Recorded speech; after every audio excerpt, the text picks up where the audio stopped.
Health. And today we have the privilege of sharing with you the first 5 of our team that have received the COVID vaccine. Our goal today is to allow you all to ask them questions, as well as other members of our leadership team that are here today that have been instrumental in getting us to this point. So Dr. Ward, who's our Chief Medical Officer, Kathy Bressler, who is our Chief Operating Officer, Mike Tesey, who is our leader of pharmacy, Cole Mazurek, who has been project lead for our vaccination efforts, Jake Hughes, who runs our employee health. All of these individuals represent literally hundreds of other team members that have been working on having us be prepared for this day, which you all just got the opportunity to witness. So what I thought I'd do is actually allow each of our 5 teammates to come up here to introduce themselves and to say a couple of quick words. And then when they're done, we're just going to open it up for questions and let you ask whomever, whatever you'd like to ask. So with that, I think I'll start with Adam and let him go first. Good afternoon. My name is Adam Hiley. I am a pulmonary and critical care physician here with CHI, Creighton University Medical Center, and with the Omaha VA as well. Just want to, first say thank you to CHI, Creighton University, for making this possible for us, for our learners, for our staff. This is an important point in the last year of dealing with all of this. A lot of people have been very sick. A lot of people that probably shouldn't have been sick have gotten sick. And these individuals who I work with, these colleagues here with me, these are going to be getting these in these next few days, all deserve this. And to move forward from here on is going to be very important. So thank you all very much.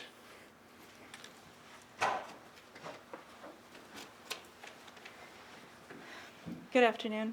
My name is Heidi Darty. I'm a nurse in the operating room here at Bergen. And just very excited to be one of the first to get vaccinated, and hoping that this will be the beginning of the end of our pandemic that we've all been dealing with.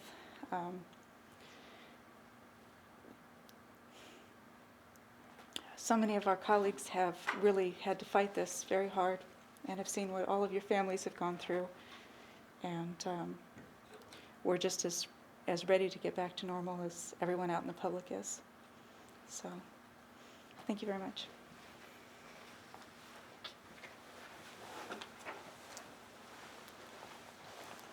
Hello, my name is Sebastian Lane. I'm a family medicine physician at Creighton. I'm currently in my first year of residency here, and very thankful for this opportunity. I really just wanted to get the vaccine just to be an example. I think I've tried to lead my life by example, whether it's through being an African American physician. It's a rarity, unfortunately, and I think that being able to represent by example is important. And I think by taking this vaccine, there's been a lot of distrust that has been built up over the last year, whether it's in healthcare or whatever the case may be, but just doing it in person and letting you guys see that we're willing to take this risk. I think that should demonstrate that you guys should do it as well. The way this vaccine works, it takes all of us coming together, one last big effort as a community to get over this hump. It's been a long year for everyone, and we have to give it up to our nurses primarily, because they're the ones in and out of the room every day with these patients. We're in the room once or twice. If there's an emergency, we go in again. And so I'm very thankful for you guys, and I hope that we're able to get through this together. So thank you guys.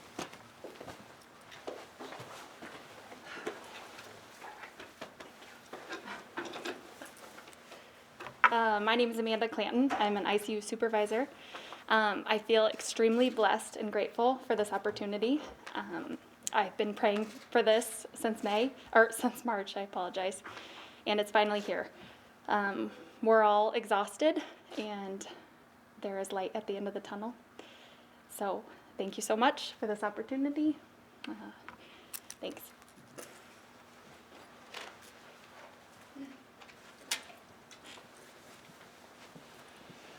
Good afternoon. I'm Eric Concier. I'm a trauma critical care surgeon. I'm the division chief for the Division of Trauma. And as you know, the emergency room, the trauma physicians are highlighted a lot in terms of reacting to emergencies where a lot of the patients, not all of them, of course, are unscreened as they come in for life-saving care. So I feel very fortunate that I was able to get the vaccine.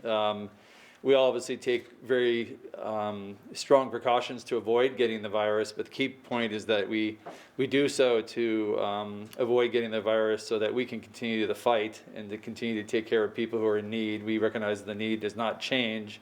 In my case, accidents still happen, people still get hurt, people fall off ladders, putting up Christmas tree lights, et cetera, et cetera. So we still want to be there for the community, and that's really our goal, and continuing to remain healthy for that purpose, mainly to, and then also there's the personal reason to protect our families. Of course, we come and go every day from home, and our families are at risk because if we accidentally carry the virus at home, then they will be subject to an illness that was really not anything of their own doing. So we do, again, respect the fact that it's an important thing in the city, the nation, as well as globally, so that we can get this pandemic in the past. Part of history. Thanks. Since you're still there, can we ask you a couple of questions? Sure. I'll be happy to, but of course, anybody else who wants to stand up, you're welcome to. Doesn't it speak volumes that healthcare providers like yourselves are the first ones to take the vaccine? Doesn't that kind of disprove all these theories out there that the vaccine's not safe or whatever? And you're not going to give it to people that are going to take care of people that get sick, right? Of course, I was in the military for 27 years, so deploying to different regions, we got vaccines that weren't given to the U.S. public. They weren't FDA approved. We had to get them to complete the mission so that we wouldn't get sick. Again, referring back to my previous comment, we had to carry on the mission of the United States military. So I'm very comfortable with the research, and all the discussion that's political is really not important to us. We just want to make sure the vaccine was safe, and I'm convinced that it has, based on what I've read personally. And other people, I'm sure, have comments to the same, but I hope that answers your question. And any of you other guys can come on up and just answer that question. Do you want to jump in on that one too at all? I'm sure. Do you want me to stop up? Go for it. Okay. You're going to be at the mic.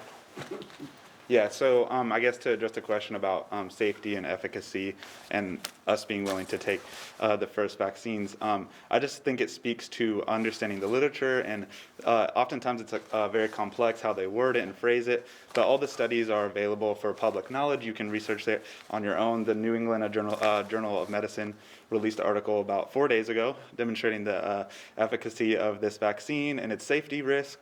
There were over, I think it was 43,000 patients involved in the study, half of them placebo and half of them actually receiving the vaccine, and it was demonstrated to be very safe. So understanding how this works just kind of validates that for us. So yeah, I'm very comfortable and safe, feel safe receiving this vaccine. And this is only the first dose, right? Pardon? Yeah, so we have another dose that's going to be coming up, I believe, in 21 days. Dr. Lane, while you're still there, can you talk a little bit more about, there's been some surveys done with African American communities that are, for good reason, leery, just historical sense in terms of experiments, Tuskegee and that sort of thing. Yeah. So was that part of how you wanted to lead by example as well, taking that into account? Yeah, absolutely. I mean, I think I'm hyper aware of the color of my skin and what that represents. And I think that whether it applies to medicine or taking a vaccine or anything in life, I think leading by example is key. I could have gone and studied, African American rights and history and civil rights and all that. And I'm passionate about learning all about that kind of thing. But I think that me standing up here representing as a physician shows the work, with hard work ethic, all that kind of thing, you can achieve whatever you want. And I think that in receiving this vaccine, it demonstrates that I'm not scared of the vaccine. I don't care about all the politics behind all of it. I care about the people, and mostly about all the 200,000 plus individuals that have lost their life and didn't get to receive this vaccine. So that's my thoughts on that. I'm going to talk to number one for a second here. I don't know if you drew lots or you just happened to show up earlier. I was just the first lucky one in the door, I guess. You're going to play the lottery. Sure. Right? So being the first, at least in this area, how does that feel? I mean, what do you think about that whole I mean, Can we have you restate the question because people on Sure. Facebook cannot hear that? So if you could, that would be great. to paraphrase the question, or correct me if I was wrong, is just how does it feel to be the first in the area? It really doesn't feel anything special. I mean, if it wasn't me, it would have been one of my colleagues here. Just there's nothing special about it. We want to get the ball rolling. We've seen way too many sick people. I've had way too many people die on my watch and my colleagues' watch, and it's just let's just get the ball rolling. Let's just go, and if this makes half of a difference of what we think it's going to, that's still a reprieve. Adam, can I have you spell your last name, please? Sure. His last name is Highley. And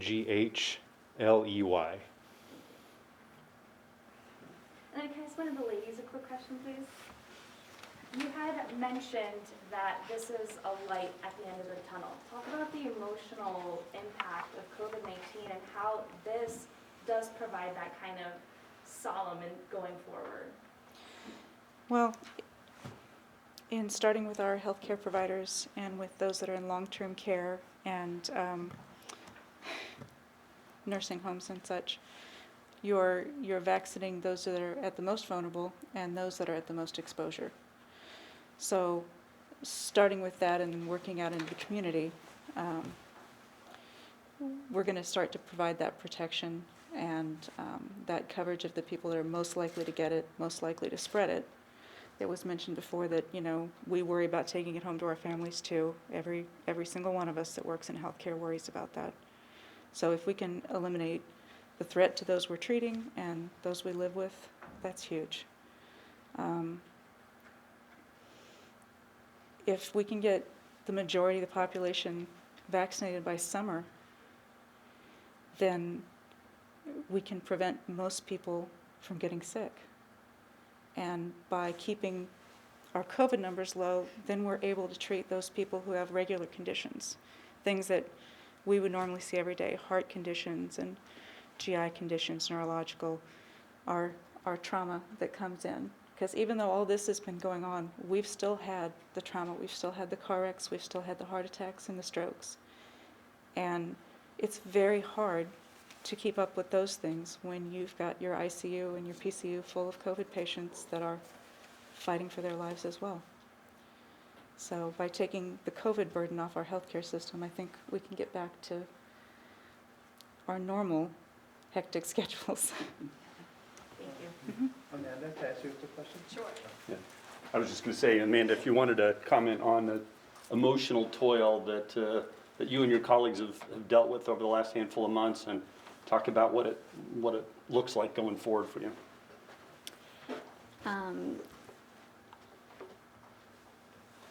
My team is amazing. Doctors, nurses, all of us. But it has been hard, losing patients every day that were not supposed to die, holding hands of people that don't have family or can't be with us because they're positive themselves. Dealing with the high acuity that COVID patients are, it's been very hard. To see a light at the end of the tunnel and have this vaccine, what we need in order to get over this pandemic, is amazing. We are all very excited. Did you? My question was just going to be, we in the public kind of see your guys' daily job through the news or through the media, but when those doors close and the cameras turn off, you guys go home and sit with this. And so the last 9 months has really built up to at least this moment for now. And what is it is there a sigh of relief? What have the last 9 months been like? I know it's a kind of a really vague question, but. Oh, I have a ton of emotions right now. I'm excited. I do feel a huge sigh of relief. Like I said, I've been praying for this since March. This is what we needed in order to get over this. And I feel lucky to live in a time that came out with a vaccine so quick. Mostly just super excited. Okay. Thanks. Thanks, Amanda. Any other questions? Excuse me, Dr. Robertson, what happens Sure. next as far as your next rollout then? So the question was, what happens next? And actually, I think I'm going to ask Mike TC and Cole Mazurek to come up. they're hiding over in the, in the side gallery here, but actually these are two that have spent countless hours over the last handful of months preparing this organization to get to this day. But this is just the beginning, right? Our hope is by the end of the week, we'll have administered hundreds of doses, if not 1,000 doses, to our staff across Grand Island, Lincoln, as well as here in Omaha, and then beginning to ramp up for the vaccination of the general public once that is ready to go. So I'm going to turn it over to these two and let those two talk to you a little bit about what this means and what the next steps are.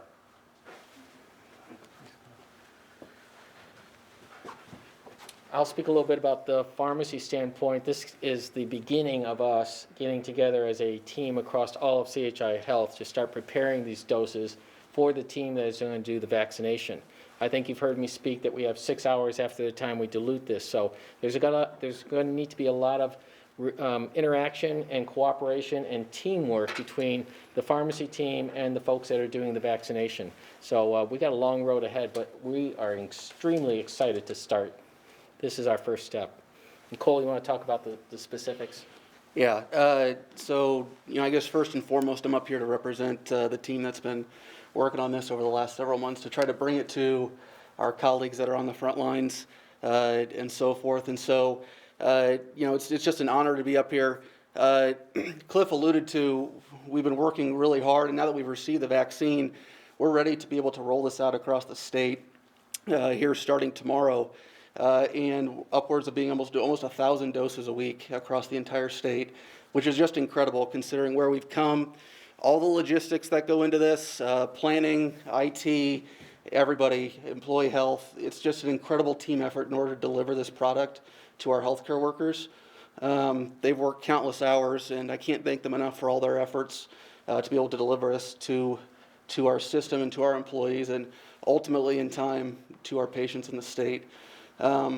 It's just an incredible time for us to be able to do this. So will you start vaccinating more folks here tomorrow then? Yeah, so across all our hospitals within Nebraska, so here at CMC Bergen Mercy, Lakeside, Midlands, Emmanuel, then equally in St. Elizabeth in Lincoln, St. Francis in Grand Island, and Good Samaritan in Kearney. We will begin vaccinating all of those healthcare workers starting tomorrow. About how many do you think? Across the entire state? For CHI Health? Yeah, so it's just under 1,000 per day in total that we'll be able to vaccinate on a given basis. Right now with this first shipment of vaccine that we've received.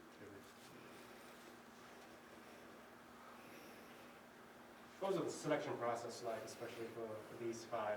Was this volunteer based? Yeah, so there's criteria as far as obviously bringing it to those that are the frontline healthcare workers that are in the throes of every day. They're working with COVID patients. We analyzed risk factors as well as folks that are at risk and things like that. But really, ultimately, it came down to them to be brave, to step up and ask and say, we want the vaccine, and we're heroes to actually take it.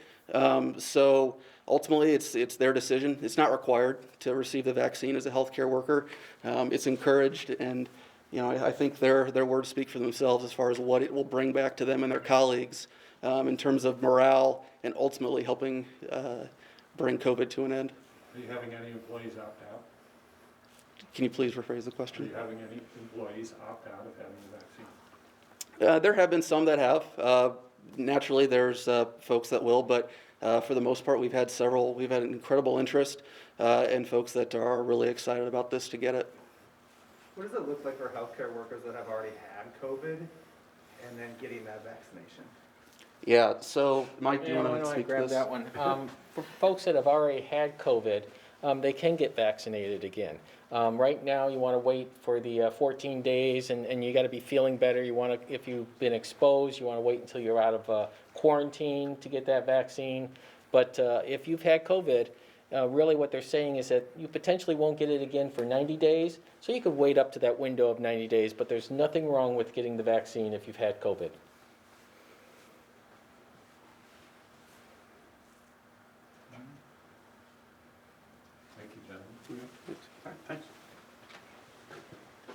one last call. Are there any additional questions for anybody else?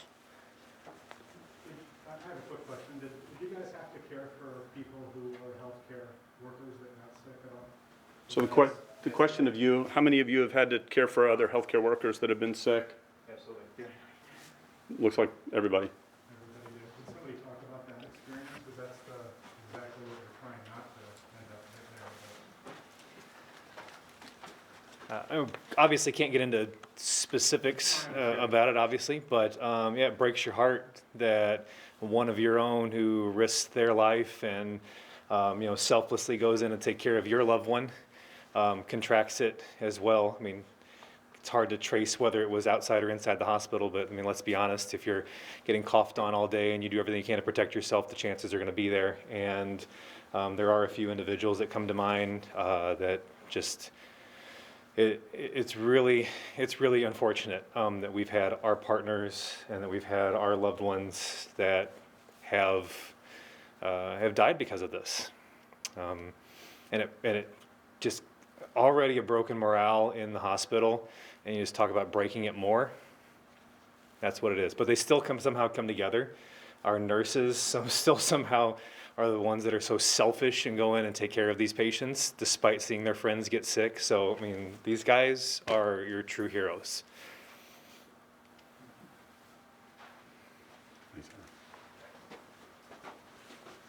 Well, if there aren't any other questions, then I just want to say thanks to all of you for joining us on what is a historic day. And I think you heard one of our nurses say that we all believe this is the beginning of the end. And while it's great that the vaccine is now being rolled out and we're starting vaccinations, we also just cannot fail to continue to remind folks that we're not out of the woods yet. We do need to just be thoughtful for another 6-7 months, maybe less, if we can get people vaccinated.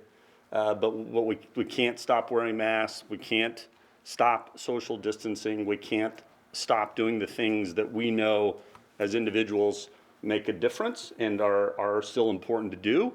And hopefully by the time we get to this point of next year, of 2021, this virus and this pandemic will be in the rearview mirror, way behind us. So thanks. And thank you to these 5 for stepping up.